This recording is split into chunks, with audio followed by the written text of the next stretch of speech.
Television licence দিচ্ছে maximum corporate company বা বিজনেসম্যানদেরকে licence দিচ্ছে। টেলিভিশন ইন্ডাস্ট্রিটা এখনো ইন্ডাস্ট্রি আকারে দাঁড়ায়নি। এবং বাংলাদেশে এই যে এতগুলো চ্যানেল, বাংলাদেশ টেলিভিশন তো সরকারি গণমাধ্যম, সেটা আলাদা, কিন্তু এই যে প্রাইভেট চ্যানেলগুলো আসছে বাংলাদেশে এখন প্রায় 36 থেকে 40টার মতো চ্যানেল আছে। এবং এই চ্যানেলগুলো বয়স কিন্তু এই ইন্ডাস্ট্রির বয়স কিন্তু খুব একটা বেশি না, 25 বছর মাত্র বয়স। আপনি যদি সেই 21 টেলিভিশন থেকে শুরু করেন তাহলে এখন 25-26 বছর আমাদের বয়স হচ্ছে এই টেলিভিশন ইন্ডাস্ট্রি। সেই ক্ষেত্রে 25 বছর বয়সটা কিন্তু একদম কম নয়। এবং পাশাপাশি এটার মানে প্রভাব কিন্তু অনেক। আপনি যদি পুরো বাংলাদেশের প্রভাবটা চিন্তা করেন তাহলে ব্যাপক প্রভাব রয়েছে এই গণমাধ্যমের বিষয়টাতে।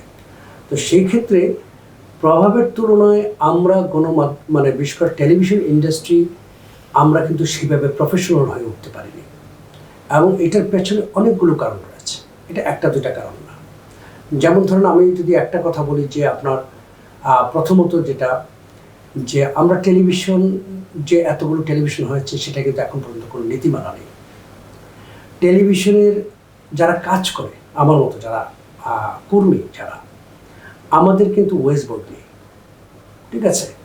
তারপরে টেলিভিশনের কিন্তু আপনি যদি একটা জিনিস খেয়াল করে দেখেন, এই যে এখানে বাংলাদেশে 12টার মতো নিউজ চ্যানেল রয়েছে, সময় ইনক্লুডিং সময় টেলিভিশন। আপনি প্রত্যেকটা টেলিভিশনে খুঁজলেন, ইভেন জেনেরিক চ্যানেল যেগুলো আছে সেইগুলো যারা নিউজ বুলেটিন প্রচার করে তাদের কিন্তু মানে যেটা এডিটোরিয়াল পলিসি যেটা থাকা বাধ্যতামূলক সেটা কিন্তু নেই। তো যেই কারণে এবং এই এডিটোরিয়াল পলিসি কিন্তু নিয়ম হচ্ছে যে আপনি যখন লাইসেন্স যারা দিচ্ছে, লাইসেন্সটা কে দেয়? লাইসেন্স দেয় রাষ্ট্র বা সরকারের কাছে কিন্তু আপনার এডিটোরিয়াল পলিসি জমা দিতে হয়, সেটা কিন্তু আমরা দিচ্ছি না। এবং আমাদের ইন হাউসও আমরা কিন্তু আমাদের এডিটোরিয়াল পলিসি সেভাবে মেনটেন করা হয় না।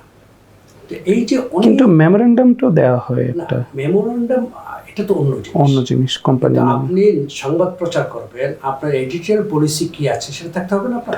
প্রতিটা চ্যানেল আলাদা আলাদা এডিটোরিয়াল পলিসি থাকে। কিন্তু আমি এক ধরনের সংবাদ প্রচার করবো বা আমার আমি মনে করি যে এইভাবে আমার সংবাদ প্রচার করা উচিত।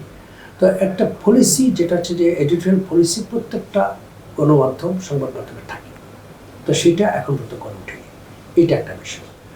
2 নম্বর হচ্ছে আপনি দেখবেন যে বাংলাদেশের যে লাইসেন্সটা দিচ্ছে, টেলিভিশন লাইসেন্স দিচ্ছে ম্যাক্সিমাম কর্পোরেট কোম্পানি বা বিজনেসম্যানদেরকে লাইসেন্স দিচ্ছে। এটা এক ধরনের সমস্যা। এই কারণে মনে করি যে তারা তখন এইটাকে তাদের বিভিন্ন স্বার্থে ব্যবহার করা হয় এই লাইসেন্সটাকে, অর্থাৎ এই টেলিভিশন বলি, পত্রিকা বলি। তো এই জায়গাগুলোতেও কিন্তু সেইভাবে গণমাধ্যমটা প্রফেশনালি সেটা দাঁড়ায়নি। তো সেই ক্ষেত্রে আমি মনে করি এখানে প্রচুর পরিমাণ কাজ আছে।